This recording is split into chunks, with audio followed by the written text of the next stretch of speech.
at the end of the day, your goal needs to be to move the needle, right?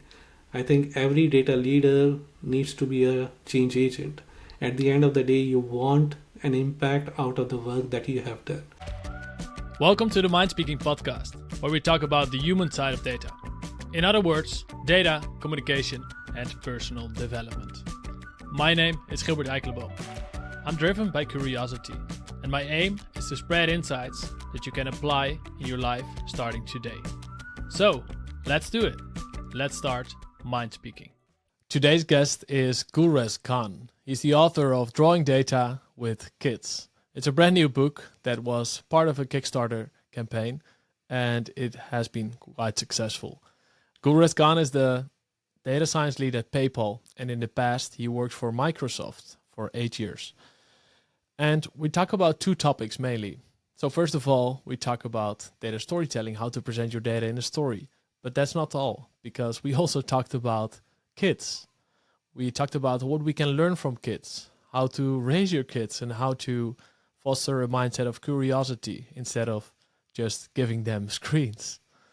So we also talked about data storytelling and some common mistakes, how to fix them.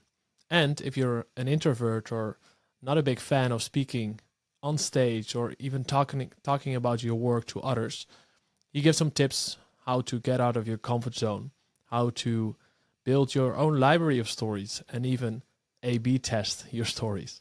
So definitely this is an episode, even if you don't have children, but you would love to learn some more about it. If you're thinking about how education has an impact on the world, or if you just want to get better at data storytelling, this is your episode. So today I'm speaking it with Gulrez Khan. All right, welcome, Gulrez. How are you doing today? I'm doing well. How are you doing? Yeah, excellent. I'm looking forward because we have a lot of things to dive into. But before we go into your path, I'm really wondering about your mission, because I read you're on a mission to improve the way people make sense of data. Mm-hmm. So I was wondering, why is that important to you? Yeah. So I've been with this IT industry for around 20 years now. And I work day in and day out with the data with a lot of great minds, right? There are people who are PhDs, who have lots of experience. We work on this detailed analysis, creating different models. But what I have seen is when it comes to presenting the data, that's where like it's just 5 minutes before your presentation, you're dumping everything to your PowerPoint deck, and then you think, okay, that's where like I go in and present the stuff, and I want to talk about all the things that I have done, how I did those ETL, and then I created this model and all those things. But when it comes to the impact, the audience is hardly getting it, right? So that's where like I have changed that thing for myself in the last 5 years or so, and that has made a dramatic difference. So I think this is where our community lacks, and that's why I think it's important. So for that reason, I've started this campaign of doing those data storytelling workshops, and then even in my company and my prior companies, I try to do those things. The second thing that I've started is like uh, doing this thing, data literacy for kids. I've got a 10-year-old, 6-year-old, and a 3-year-old. And as a dad, like I want my kids to learn this data literacy at an early age. So how you can make fun and then teach them as well. So that's also something I'm doing, and I'm sure like we can talk about it in at a later point as well. Yeah, definitely, because it's one of the things that fascinates me the most when I look at your background. And what I was wondering when I read about your mission, not just to create more data literacy in the world and have people understand data, but also this mission with kids. I was wondering, so what does a world full of children or data literate children look like? How can we imagine this? What would it look like? Yeah. So the world looks like if they encounter a chart, right? So here, like we are living in a world of a humongous amount of data. Even right now, as you and me, we are talking, there's so much data which is being transferred. The voice that we are recording, it is data, right? Every word you and me we are talking about, it is data. So how you can make sense of data is very important. And as we are living in this world of humongous amount of data, this comes with data literacy. You would see that charts are thrown, the diagrams are thrown everywhere. And if that is something which is intimidating our kids, then that's not a good sign. So I want to make it fun for the kids to be able to see those things and understand it see that on a regular basis. So the other day, my 10-year-old, like she just came to me and she said, Abu, I saw this graph in my notebook and this was fun. I just got like 100%. It was just a line graph and all those different things. And I said, yes, that's a win for me. I don't want my kids to be intimidated by the graphs, like the heat maps and all that stuff. So that's the world that I'm talking about. They should be able to see it and understand it, right? Right. Yeah, that makes a lot of sense. And kids learn so fast as well. If you see how quickly kids learn languages, for Mm-hmm. example, my girlfriend, Mm-hmm. my fiance, she has a sister who is married to a Spanish Mm-hmm. man. So they raise their kids in two languages, in German and Spanish. Mm-hmm. And it's amazing how quickly they adopt to new languages. And I'm sure they can do the same with data, right? Yep. If they get to learn about data early on, Mm-hmm. then it's less intimidating compared to when you learn it later in life. Totally. Like I've got three kids. They speak two and a half languages. So they speak English, they speak Urdu, and a little bit of Arabic. So I'm saying two and a half. And it's fun, like how they pick up these languages, right? So my son, like all my kids are homeschooling, and my son has not gone to a school, so we haven't taught him English, but he's picking up here and there, like when he hears me talking to someone on the phone or his sister, like he would pick those things and then he'll mix those sentences, and then it comes becomes some kind of a funny language. But yeah, like there is so much energy, and then the things with kids that they can pick up and learn things so quickly. Yeah, maybe you can send this podcast episode to your son, and he will pick up some more English words or maybe some data stuff as well. Definitely. Yeah. So I was also wondering, because what I see in the news and what I also see in reality is that with many children, as children grow up with technology, with social media, with all the technology they can have today, there are also disadvantages, right? Mm-hmm. Because they research shows that they have less, sometimes more struggle to communicate or to call people instead of texting.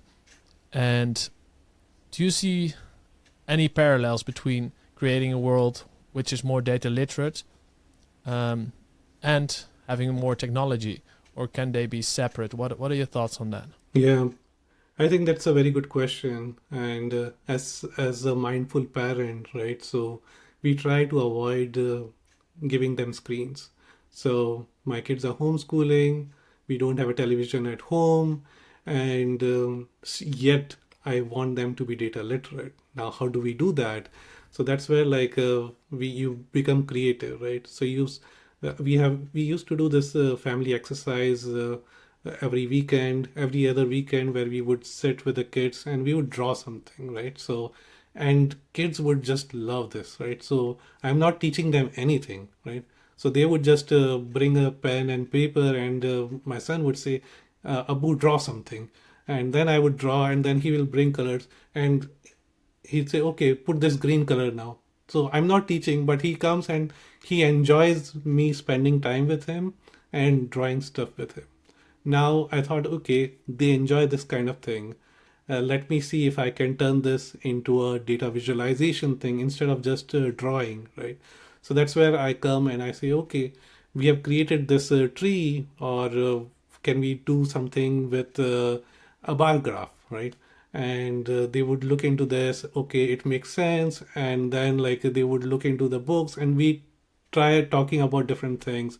The other day, like it's a beautiful a beautiful day and it's the springtime. So we have got these cherry blossoms in our backyard. So we look into the cherry Mm-hmm. blossom, having a good time under the sun, and we say, okay, well, can we create a graph or a map where it has cherry blossoms are famous, right?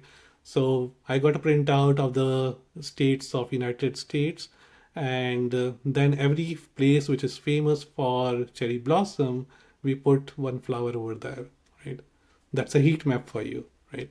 We took a picture and I told them, hey, this is heat map. And I said, okay, I love it, right? So now they can think about doing it with in a different way, different manner.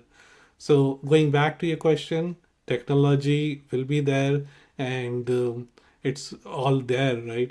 But again, there are parents like me who are mindful, who don't want to give a MacBook to their kids right away. They will eventually get it, right? But saving them from the screen time, you can still teach them about certain things. I'm not worried Mm-hmm. about teaching them coding at this point, right? But Mm-hmm. it's more about if I can teach them about data literacy offline, I think that's a win for me. Mm-hmm.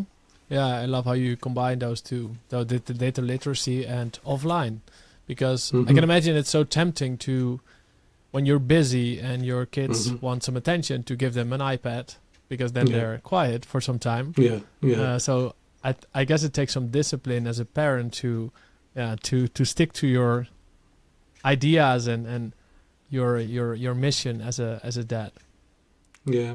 So more than dad, like it's mom, like it's my wife's mission and like the vision that she has that she has been a university topper and then worked at great places, but when she became a mom, like she made this conscious choice that hey, I need to spend time with the kids. And then like Mm-hmm. she's so much into that that that has made my life much easier in uh, as the kids are growing up. So I think Mm-hmm. kudos to all the moms who are doing these amazing things. Definitely, definitely. And kids, because we have been talking a bit about what we can teach kids, Hmm. but in many cases it's also the other way around, right? Kids are so curious, they have such amazing traits that we can Yeah. also learn from. So have you learned any data or any career lessons or any life lessons from your children? Yeah, I'm glad you asked that, Gilbert, because my kids are my teachers. So basically, like if I look back into my career, I benefited so much after my kids were born. And you would think it's funny, right? But if I look back, I'm an introvert. I am not someone who would talk a lot in those meetings, and like I would shiver if I'm going into those presentations, even though I've done that hundreds of times, right? But then, the thing that happened with kids, right? So my daughter, like the oldest daughter, is now 10. When she was 3 or 4, that's when I started telling her stories, and she would be that perfect audience. Like she would be, okay, what happened next and next, please tell me. And I said, okay, I've got this talent of telling stories, and if I can tell it to my daughter, let me try it with my stakeholders as well. So I tried that at work, and guess what? It works with the adults as well. I tell stories, and then I've got all their attention. So I benefited from that. The other things is when I go and do the presentation I'm doing for a new topic, I would practice 100 times in front of my kids. So they are there, I talk about to them. I'm dropping my daughter somewhere, and I'm driving, and I'm just rehearsing what I need to say. So that has benefited a lot. And there are a few other examples as well. So, for example, especially about data visualization, right? So, I think it must be a year or two back, with COVID, everyone was working from home, and I was working on this visualization called a tree diagram or something, right? So, which would be like you have got a node, and then you have got further nodes, and then you've got further nodes. So, like that. And you would see my 4-year-old son at that time, like he came in and he said, Abu, there is a mosque. And I said, what? He said, there is a mosque. And I said, okay. And then he was pointing at my diagram. And I said, how is he seeing it? And then I tilted my face this way. And then he said, this looks like a dome of a mosque. And I said, wow, I have never thought of it that way. But they've got amazing imagination. And what happens is, like, as kids grow up, we kill their imagination, their creativity, but there's so much to learn from them. Yeah, 100%. I've seen the picture of that mosque where you explained it in one of the blog posts, and Yeah. I think also on the Kickstarter page of the Yeah. book Drawing with Kids. And I was really amazed because I would never see a mosque in that picture, right? Exactly. In that diagram, and that shows how imaginative people or children are. And Yes. like you said, we kill it because in society we focus a lot on other things. So I was wondering, is there a way how we can keep children that imaginative and sparking their imagination instead of killing it? What are your thoughts? Yeah, so that's the challenge, and that's something me and my wife we have been thinking how we can keep that alive. One thing is, like, getting kids more towards the nature, right? So we do gardening. Like right now, I can see my window, and outside there is a small garden, and we try to spend time over there. We are growing stuff, and then they try different things, right? And often, like, I would see myself telling them, hey, don't do this, don't do that. But then I try to stop that, and then I say, okay, let them do what they want, right? So they are in the nature, they might spoil few things here and there, but they are learning.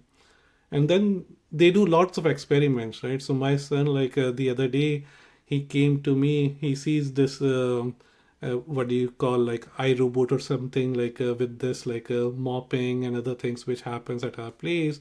So he came up with a cap of a bottle and then a feather of a bird, and then he said, okay, Abu, see my mopping, right? And then he would turn and he say, okay, this is how it is moving. And you just spend time with them, listen to them, and I think that's how, like, you can keep that alive. The other thing is, like, as I mentioned earlier about homeschooling, right? So there is a lot of killing of creativity which happens in the schools, right? So here you change their environment, their free environment, and you make them sit in a particular place for hours, right? And that's where, like, I think lots of those things get lost. So Mm-hmm. there is a good and bad in that, like, the schooling system. But again, I think we have been following for this schooling system for hundreds of years. So try different things, go outside, and spend time with the kids. I think that's the important thing. Yeah. Yeah, wonderful. Thanks for sharing that experience as well of homeschooling. And I think more and more people started doing this because of COVID. Yeah. And I definitely see a lot of benefits, because to me it's strange that the schooling system has been the same more or less Mhm. for so Mhm. long, even though Mhm. the world has changed. And Mm-hmm. to me, I think we need to spend more time on also communication and soft skills and how we collaborate, because Yeah. we get all more specialized, the world is getting more complex, and we need to Mhm. collaborate better.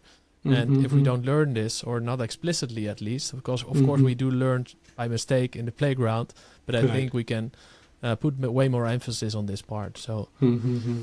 yeah, what I would love to dive into now is the book Drawing with Kids, because we touched Mhm. upon some topics already which are related. How do you raise kids, data Mhm. literacy, Yeah. and the book Drawing with Kids. What was the inspiration for you? Was there a turning point where you thought, "Hey, I'm gonna make this happen"? Mm-hmm. Yeah. So drawing data with kids is something, the activity which I talked about, right? So I was doing these drawing things with my kids, and then, like I said, there is a data nerd in me, right? So, and I think, like, it's you as well, right?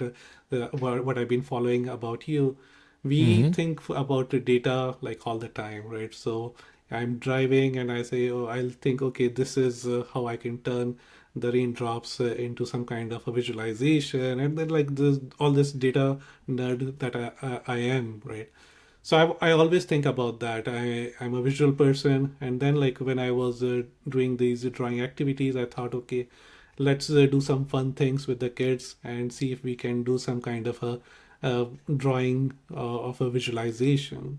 So I started doing some of those things, which would be like with days of the week, right? So Monday, Tuesday, Wednesday, and then how you can turn that just um, those letters into some kind of a graph, right? So I converted that into a line graph, the position of the letter on the x-axis, and then you have got on the y-axis would be the letters from A to Z, and then for the first position for Monday you have this M, right? M and then one, O and then the next position, and then you can complete that, and that becomes a graph, right?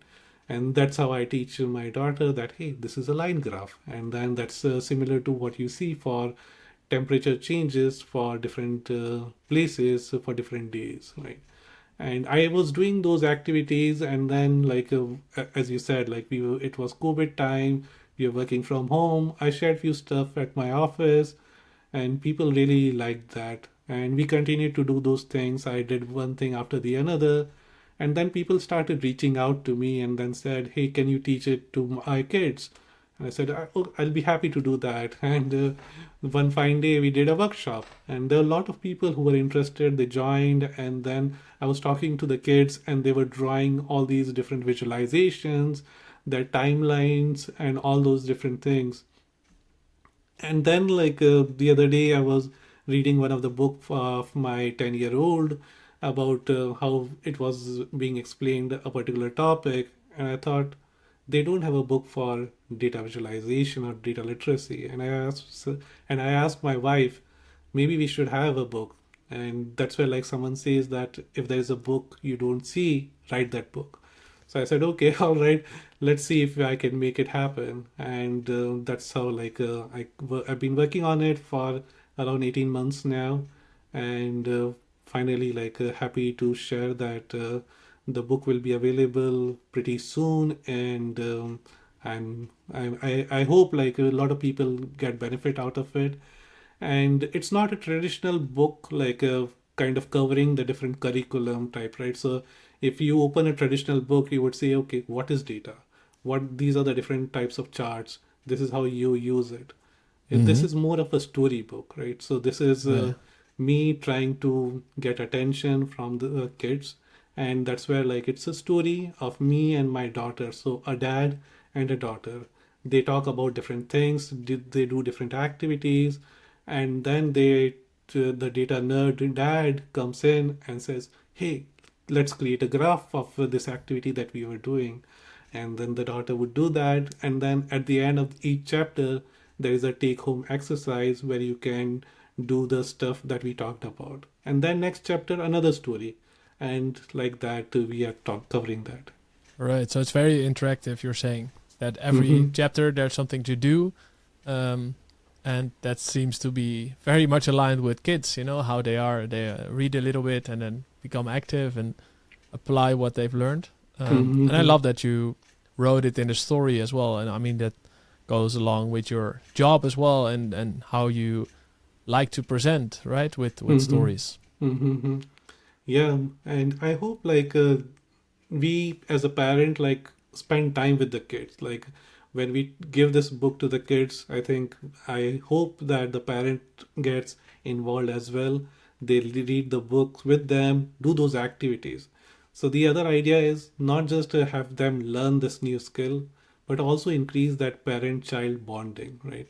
So the Mm-hmm. activities that I was talking about, me sitting at home over the weekend drawing with them, I hope like the other parents follow that, and with that like you'll have a good bond with them as well as good learning which is happening. And there are some few things here and there that you might learn as well. Mm-hmm. Yeah, awesome, awesome. So, um, for in terms of parents, it doesn't matter if they're working in data or not at all. Doesn't No, no, matter. no, no, it doesn't Um, matter. Yeah, yeah. so it's very light-hearted, and then if kids can learn it, you can pick it up as well. Yes. So maybe it's also a way to yeah, get business stakeholders also more data literate, right? Not just kids. Yeah, yeah. And it's not just for the parents, like even someone who is new to data, if they want to Mm-hmm. start, right? So they have not dealt with data and those graphs and other things which you see in our daily lives, they intimidate you, I would say if you pick that book, that will help you like overcome that barrier. And then Mm-hmm. like I'm planning to do a series of these books. So we will move to different levels. And as you start on this journey, you will see other things that you can learn as well. Nice. So it's not going to be the last one. I'm I happy to hope hear that. not. I hope Yeah. not. Yeah. and No. I'll see how the response is. And if the people are not too much annoyed with what I've wrote, I'll continue to write. Yeah. No. So far, the response seems to be very good with the Kickstarter campaign that was fully funded.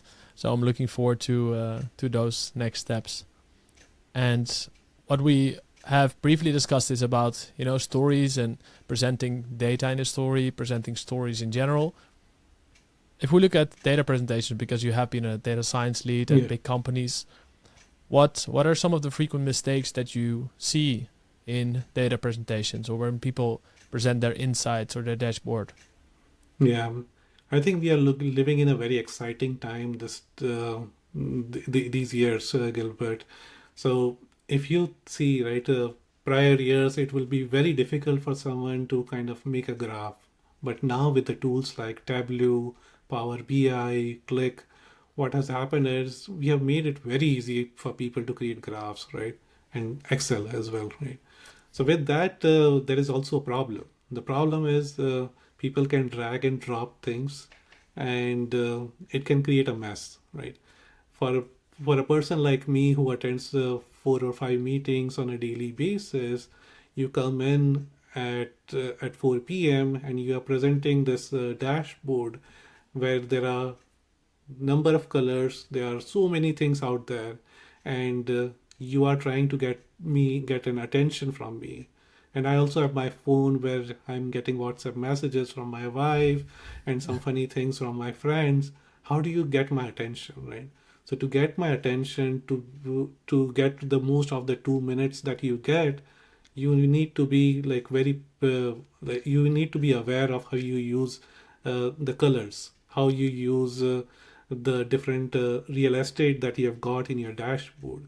So that's a number one mistake I see. Like people would push everything in front of your eyes, and that will increase the cognitive load.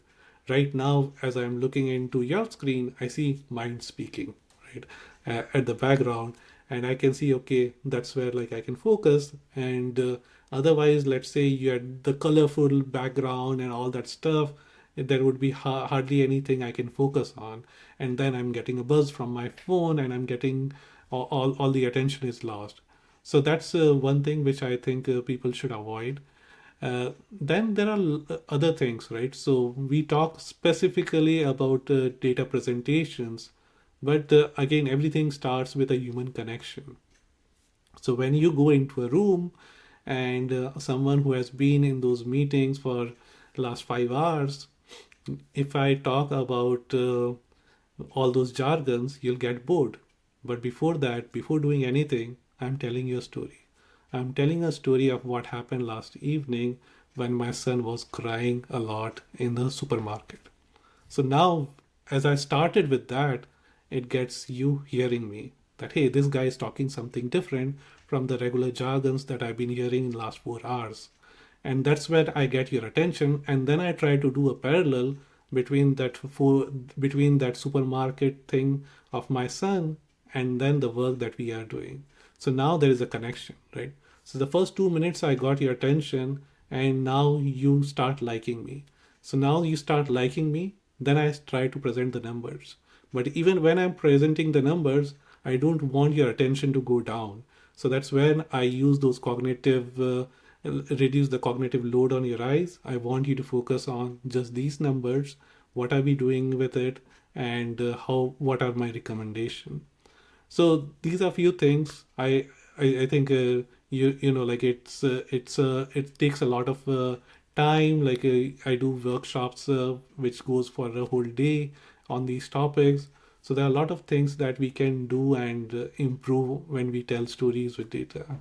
Mm-hmm. Yeah, absolutely. And I love the way you brought up human connection, right? And telling a simple story about your child crying the day before and then connecting it to making it relevant, right, for the context you're doing the presentation in. I don't think the stories have to be amazing, right? It's just a very short story to grab people's attention. The connection between the story and the presentation is not even that relevant. Of course, there needs to be a link, but it doesn't need to be the perfect and best metaphor in the world. And what I hear from many people is that they say, I'm not sure, or I'm insecure, or afraid to bring in personal stories because I think they're not relevant. What would you say to those people? Yeah, so I would say like again, like don't be afraid, right? So when you go and you present something, you need to like just open up, right? And have few stories in your pocket, right? Few things work, few things don't work, right? So I've got a few stories that I know which has worked well with the audience. So I'll try to repeat, rinse and repeat again and again, and you get the same reaction. And you do those A/B testing, like we do those A/B testing in our products, and you do those things in your presentations as well, and see what works, what doesn't work, and then like it's a journey. You are learning every day. You are trying something. You are learning something. I know there are a few people, as I said, like I'm an introvert, so I need to have those stories in my mind that I need to speak about. But then there are people who are doing multitasking, right? So they go into a conference room, they are setting up the laptop, and they are talking, and then there's few things are not working, and they are talking, and the audience is just listening to them. And I wonder how those people are able to do that, right? Because for me, I can only focus on one thing right now. If my microphone is not working, let me fix that, and then I'll tell you a story, right? So Right. there are different people. You practice and you learn. Yeah. Those are very good tips. Thank you very much for sharing. And I can relate to doing just one thing at a time. It's very difficult for me to fix something and then speak, especially doing a story that I have never Yeah. told. And having a few in the back of your pocket, it definitely helps. And I'm sure there are a lot of people listening who might also be more introverted. So I hope those tips help them be more prepared or feel more at ease. Yeah, you also mentioned somewhere on the internet, or someone talked about you, that you're very good at turning boring numbers into captivating stories. So I was wondering how do you do that? If you have some insights or some stories, how do you wrap them into a story? Yeah. So again, like as I said earlier, it's kind of a mix of things, right? So, w- so one is like y- when it comes to the presentation, you go and you start with some kind of a personal story, right? But then the data itself is like I'm so much passionate about data. Every data like tells some kind of a story, right? So I do like do some kind of analysis, looking into it. But the numbers itself are not just numbers, right? There are humans behind the numbers. So that's where like you become a subject matter expert or talk to the subject matter experts to understand what happened, because I can spend number of hours looking into the data and come up mix those assumptions. But then if I go and talk to the people who are behind those numbers, I understand more things, that hey, this is why it happened, right? So when Mm-hmm. you tell those stories, that's where like you add those annotations or anecdotes from those people, and then you bring those things in as well. Lots of time what happens, and I used to do that in the past as well, that hey, there is this analysis that I am doing on a certain topic. I would look into that and I would run those median mode and all those different things and all those technical stuff, and I'll share that hey, this is the output. But then that doesn't take uh, anywhere, right? So that's where like what you want is you need to convert this, like at the end of the day your goal needs to be to move the needle, right? I think every data leader needs to be a change agent. At the end of the day, you want an impact out of the work that you have done, right? So that's where you take it home, right? To take it till the end, you start with the problem, why people are asking that question. That is important. You understand that. And then you look into the numbers, you talk to the stakeholders, you talk to the subject matter experts, go back and forth, and then don't just present the numbers, present what's next after that, right? So you Right. found something, and then what's next? Keep following up on that. And even though, like, in a 1 quarter or 6 months, if that's just one project that you landed end to end, that's a win. And then talk about that work every now and then. Like, that will take you, like, further. Like, write a blog post, create a podcast, do something even internal to your company. And that's a very good tip to also talk about those wins, right? And one of the things that many people tell me is, hey, I don't want to brag, or it feels like I'm, taking credit, or and I felt like that as well in the past. So do you have any advice or any thoughts for people that feel like that? Yeah. So again, it's about storytelling, right? So at the end of the day, like, you write your reviews, right? So we have all the reviews of the work that we have done, all those things, right? So you write about your accomplishments over there, but let's say there are these other things. For example, there's some work which I'm doing right now in my day job, and I'm very excited about it. Like, it's not something anyone asked me to do that, but it's a fun project. Like, uh, not many people have done that, and and I'm very excited about it. So I'm spending time. I'm enjoying. I'm having fun, right? So I'm having fun. I enjoyed it. I got the results, and then it could be done. But then I want to spend next couple of days to write a blog post about it. So the blog post would not be that, hey, I'm so good at it. The blog post would be about the stuff that I have done, right? The problem that I found, the work that I did, and then the results which are there.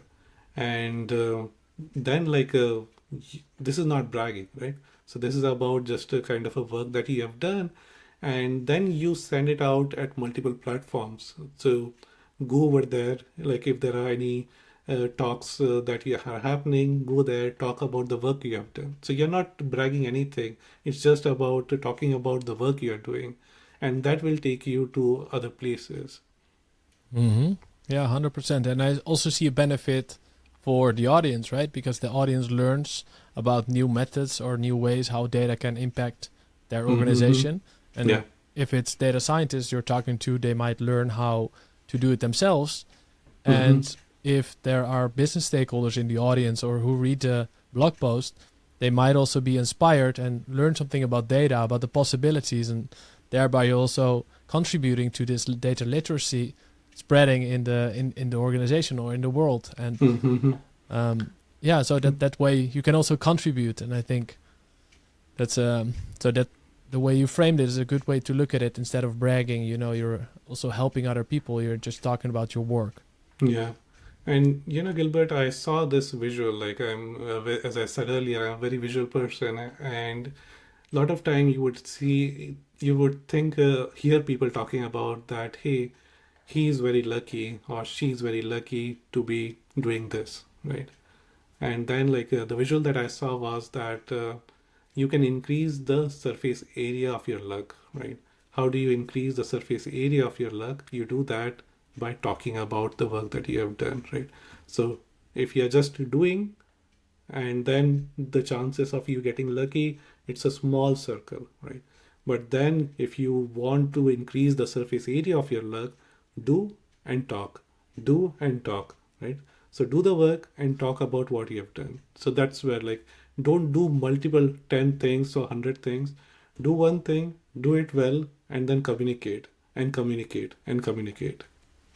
I love the perspective. So do talk, do talk. Because what many people do is do, right? And some Right. points they get frustrated, they are not recognized. They say, hey, I'm doing fantastic work, but no one sees it. And I think people should also take a little responsibility to also talk about it and communicate it, because then Right. people will see it and you will probably get more appreciation as well. Right. Right. Yeah, great stuff. Great stuff. What I would love to shift into is a rapid fire round with some quicker questions, partly Mm-hmm. about data, partly about other stuff. So let's see what will Mm-hmm. come. The first one is what was the first career you dreamed of having as a kid? I wanted to be a pilot. Pilot. All right. And what's the number one place, thing, or person you go for learning? Learning how to become a pilot. No, in just in general now, not only to become a pilot. Yeah, so for learning, like for me, I think I benefited. God has been very kind to me, so I do prayers, and that's where like I learn a lot. Like I've been up since 4 a.m. in the morning. It's a month of Ramadan, so I go to the mosque and then like kind of reflecting on how I'm spending my life and all that stuff. So that's where a lot of learning happens when you sit quietly, and yeah. Wonderful. Unexpected answer, but I completely agree. The third question: what is one thing that companies, organizations overlook when it comes to data literacy? Yeah, so when it comes to data literacy, the organizations, I think, again, the main focus is more about the technical stuff, right? People keep talking about these new technologies, the neural networks, and then the generative AI thing and all that stuff. So you'll see all people talking about that. But when it comes to the basics, are people able to communicate data? Are people able to understand data? If that's missing, the whole thing that you're talking about, these new jargons, will not make much impact. Wonderful. What is one thing that surprises people about you? What surprises, he can talk.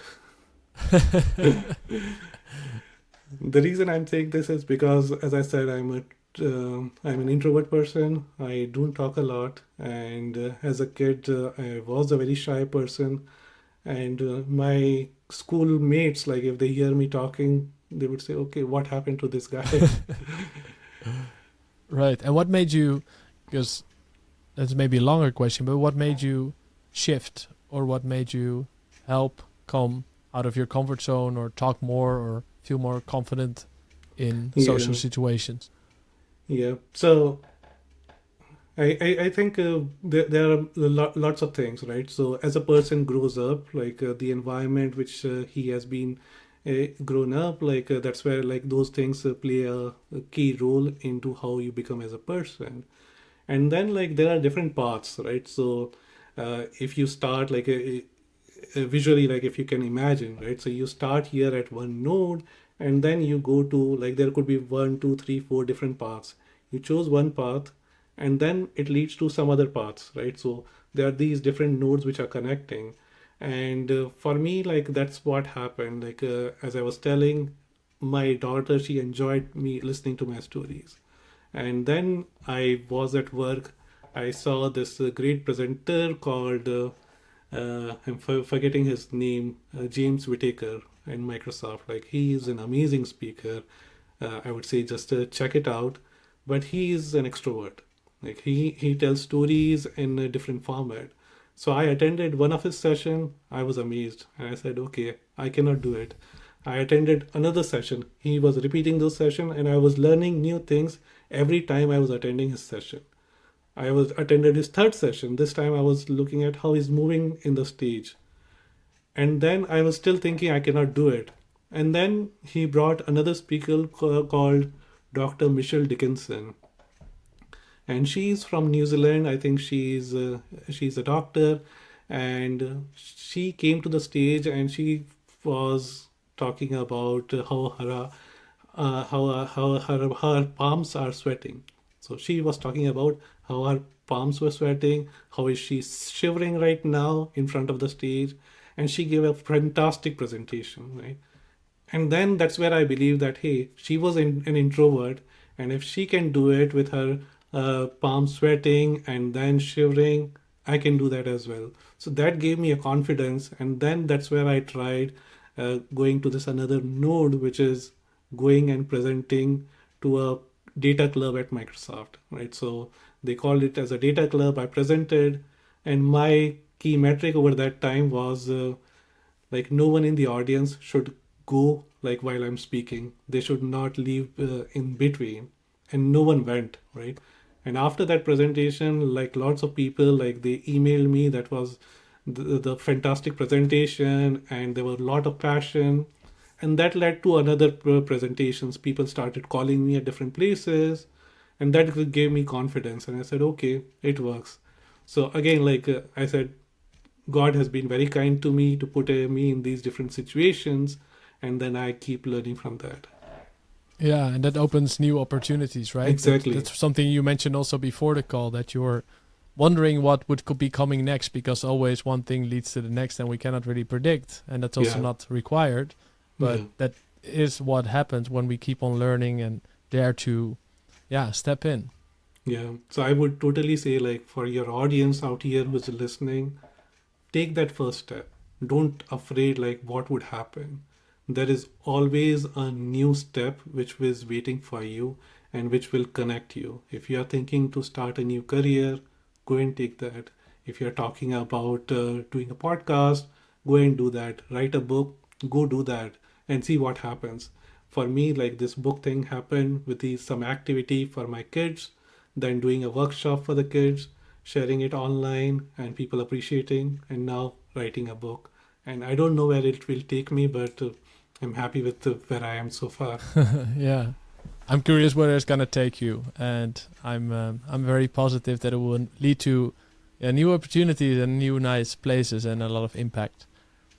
We're nearing the end of the episode, and what I would like to ask you is if you have one big takeaway or one thing that people should remember from this episode that you want to share right now. Yeah. So since we talked a lot about the kids, I would say like spend quality time with the kids. Uh, another question, like someone asked me in a prior presentation is, what is the challenge I faced when I was teaching data literacy to my kids? The challenge is like the issue that I faced was I tried to give them an exercise that, hey, do this. I created this thing that, hey, there is this data, now create a graph for that. So this is when like they saw I was not involved. They loved it when I was involved. So be involved, and that's how like they would learn as well. They would love it, and you'll have good bonding with the kids. Thank you.